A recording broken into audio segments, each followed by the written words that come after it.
Good morning, Year 11. Welcome back. I hope you had a really lovely Easter break. Today we're going to look beyond GCSE and consider a genre of literature which started in Latin America called Magical Realism. And we're going to look at three extracts from brilliant books. We're going to look at an extract from Midnight's Children, Beloved, and 100 Years of Solitude.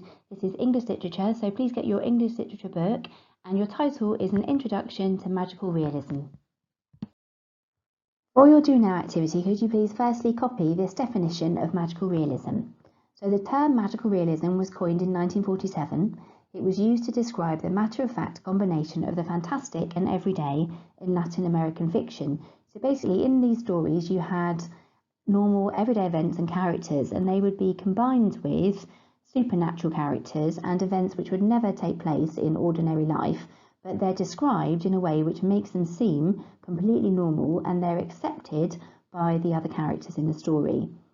So if you could please pause the video for me now while you copy that definition. Now I'd like you to watch the trailer of Big Fish, which is a film directed by Tim Burton in 2003, and I'd like you to note down everything fantastical which happens in the trailer, so any bizarre, strange events or any characters that you would not come across in normal everyday life. So please click on that link and watch the video. So hopefully you've got a list similar to mine at the bottom of the screen now. So the elements of magical realism included a mermaid, a man breathing normally in a car underwater, a baby being shot out of his mother at birth, a giant pushing a house upright, a circus performer being shot out of a cannon into the sky, a witch, and trees hugging a man. And Big Fish shows a really light-hearted, colourful approach to magical realism, whereas the extracts from the novels we're going to look at today tackle darker elements. So although magical realism is not threatening and it's not supposed to be a frightening genre, writers have used it to challenge some very, very difficult things that have happened in their culture. So if we were in E1A, I would ask Liam, then Scarlett, then Tom to read. Unfortunately, as we're not, you'll have to listen to me. So we're going to look at magical realism and its link to politics. Many magical realists lived in dictatorships where freedom of expression was limited. You couldn't write an open critique of the dictator without risking serious repercussions. Magical realism offered a way of critiquing power structures in disguise. The fantastic storylines didn't look like a political critique, but clever readers could read between the lines and figure out what was really being said underneath the fantasy. It can also be said that living in a dictatorship can itself be fantastical. Normal rules do not apply. You might not be allowed to leave your house after 6 p.m. because of a curfew. You might be thrown in prison and tortured for no reason. You might be accused of crimes you haven't committed. Anything could happen. In that way, magical realism actually reflected aspects of the reality these writers lived through. And at the moment, we're living very different lives to normal, aren't we? And it's this idea, I suppose, that you have a less control over what happens to you, and it's a way of them dealing with that very strange aspect of life, and also potentially very kind of dangerous, violent aspects of life that they might be faced with. Other scholars argue that magical realism is a natural outcome of post-colonial writing, which must make sense of at least two separate realities, the realities of the conquerors as well as that of the conquered. So if you remember, when we looked at the poem Love After Love in your anthology, we talked about it being a post-colonial poem. So in post-colonial literature, you've got writers having to cope with the fact that they've got two identities. So that they've got the identity and the culture that their country had before they were invaded and overtaken by either England or France or Spain or Portugal, really. And magical realism might reflect the fact that you're trying to balance the two identities that you've had forced upon you. The first extract we're going to read is from 100 Years of Solitude by Gabriel Garcia Marquez. Marquez is considered one of the greatest writers from South America. His original texts are all in Spanish but have been translated into dozens and dozens of different languages. So the story is set in Colombia and follows 6 generations of the Buendia family. Jose Arcadio Buendia, the novel's patriarch, founds Macondo, which begins as an isolated town that only has contact with the outside world when a band of gypsies make their annual visit. In the novel, Garcia Marquez combines miraculous and supernatural events with the details of everyday life and the political realities of Latin America. The characters are visited by ghosts, a plague of insomnia envelops Macondo, A child is born with a pig's tail and a priest levitates above the ground.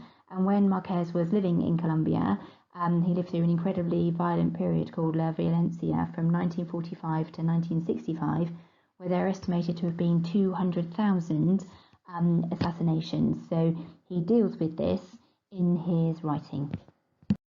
In this extract, Jose Arcadio, who is the son of Jose Arcadio Buendia, has died, and his blood trickles from his resting place to find his mother, Ursula. Marquez uses many realistic details when describing this impossible event and makes the blood's progress seem increasingly magical. What I'd like to do, please, is to read this extract and to answer the two questions. So firstly, note down the realistic details Marquez includes and think how you could group them, and then consider what tone the piece is written in and how the blood is made to seem. So please pause the video now and answer those questions. So I would love to hear what you have written down, but unfortunately I can't, so this is what I would have written.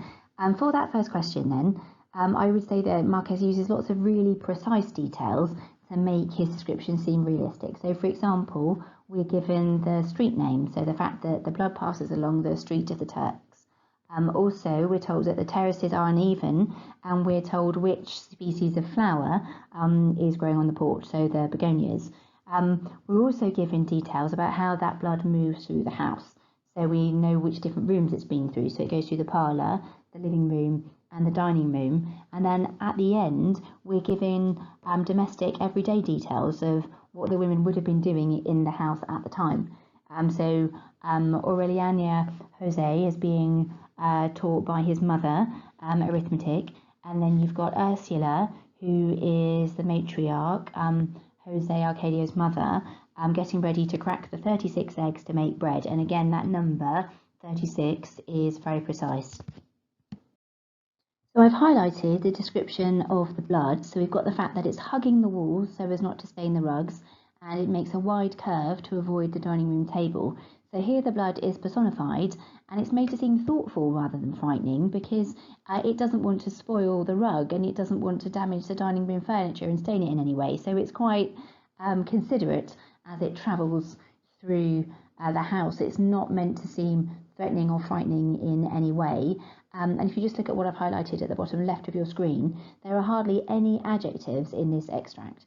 So everything is very plainly stated, and this helps to create that calm tone. And then obviously you've got the contrast with that final line when Ursula reacts to seeing the blood. So even though the blood itself is not meant to seem frightening or threatening in any way, obviously when Ursula sees it, because it's the blood of her own son, she has that kind of dramatic emotional reaction to it. Our next extract is from Beloved, which was written by Toni Morrison, who's an American writer, and it deals with the aftermath of slavery in America. Beloved is set in 1873 in Cincinnati, Ohio. The Civil War is over, and the main characters, Seth and her daughter Denver, live in a house in the city. However, both the house and the characters are haunted by events that took place in another setting, the plantation Sweet Home, where Seth was once a slave. Seth escaped from slavery with her two young daughters when Denver was only a baby, and unfortunately they are recaptured. Terrified that her daughters would be treated as she was, she tried to kill them. So this is obviously the kind of horrific, dramatic event of the novel. Seth believes that killing her daughters is better for them than to be treated appallingly as slaves as she was. She manages to kill her toddler Beloved, but is prevented from killing her baby Denver. Seth is haunted by the ghost of Beloved until she returns as a young adult and dominates her mother's life. And this sounds like a horrifying, terrifying tale, but it's not. It's dealt with in a way which is quite healing and soothing, certainly for Seth, the main character. What I would like you to do now, please, is to read this extract from Beloved, the opening paragraph, and list everything that makes the text realistic and everything which makes it seem fantastical. So please pause the video for me now, read the extract, and make those lists. So I imagine you've got two lists which are similar to mine. So for realistic elements in this introduction, you've got everyday household objects, such as a mirror and kettle, conventional food for the time and culture, so you've got chickpeas, soda crackers and cake, and then we've got some quite precise details about the location. So the fact it's on Bluestone Road, and that reference to Cincinnati and the fact that actually it's still growing. So Cincinnati didn't stretch as far as their house at that time, so it didn't have the number at that point. In terms of the supernatural, fantastical events, a lot of it's achieved through personification, and that's typical really of magical realism. So the house itself is spiteful, and it's full of babies' venom, and the family are the house's victims, and it insults them. Also, obviously, just the fact that the house is haunted is supernatural and fantastical, isn't it? So the mirror cracking, handprints appearing in the cake, food mysteriously being heaped and strewn across the floor. But I hope you agree that the way this is described, it's not made to seem frightening or eerie. It's dealt with in a very kind of matter-of-fact way. The last extract we're going to look at today is from Midnight's Children by Salman Rushdie. Rushdie is a British Indian writer. Midnight's Children is narrated by Salim Sinai, a boy born on the stroke of midnight on the 15th of August 1947, the moment when India gained independence from Britain, and also the moment where India was divided into the two countries of Pakistan and India. So it's an incredibly important moment in history. And because of the prestigious moment of Salim Sinai's birth, his fate is intertwined with India's, and he is endowed with a special power, telepathy. And at the moment that he's born, another boy is born who represents Pakistan and the fate of Pakistan as a country. So what I would like you to do now, please, is to read this opening paragraph from Midnight's Children and consider how Rushdie develops his narrator's character. And I'd like you to please make notes on how he uses language and structure to achieve this. So please pause the video now. This activity should take you about 10 minutes. So again, I would love to hear what you have noted down, but unfortunately I can't. So these are the things that I picked up when I was reading this opening paragraph. And basically, Rushdie makes his narrator seem entertaining, really, purely by his arrogance and foolishness. And he's a character that we, as readers, sort of laugh at throughout the story. So to start with, the parts that I've coloured red show Rushdie trying to make his narrator seem realistic and trying to make his writing appear spontaneous. So obviously we've got the use of ellipsis there to simulate his thought processes.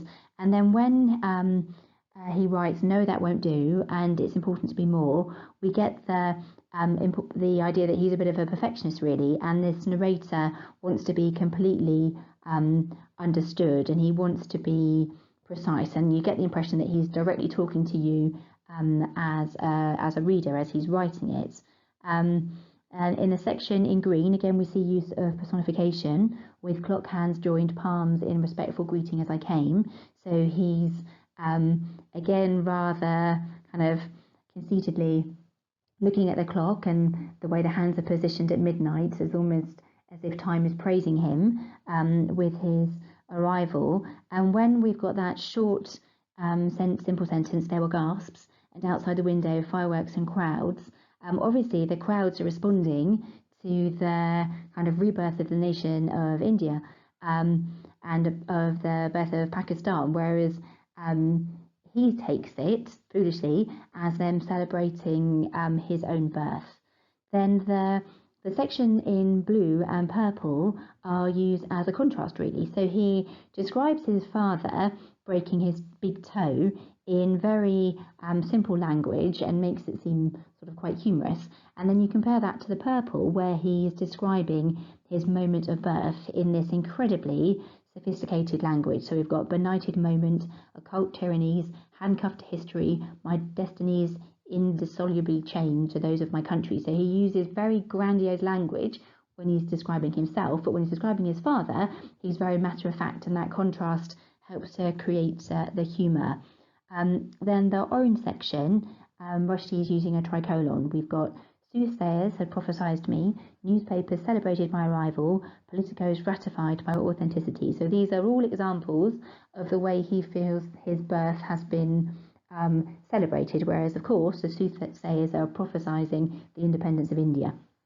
And by referring to prophecies and newspapers, he's referring to both sort of traditional and modern pronouncements. And then the section, that short section in red, when he says, I, Salim Sinai, it's almost as if he's grandly announcing himself. So again, the reader might smile at his arrogance. And then he lists all of the names that he's called throughout his life. So snot nose when he's a baby, because his nose is running all the time. So we've got snot nose, stain face, baldy, sniffer, Buddha, and even piece of the moon. And this list, which he sees as being prestigious, to us as readers, we find it humorous, and it makes the narrator seem increasingly ridiculous. Thank you very much for your hard work today. Please do send me photographs of any of the work you've completed, so I'd love to give you some achievement points to reward your efforts. I hope you enjoy the rest of your day. Do stay safe and take care. And tomorrow we'll be looking at another genre, dystopian fiction. So take care till then. Bye.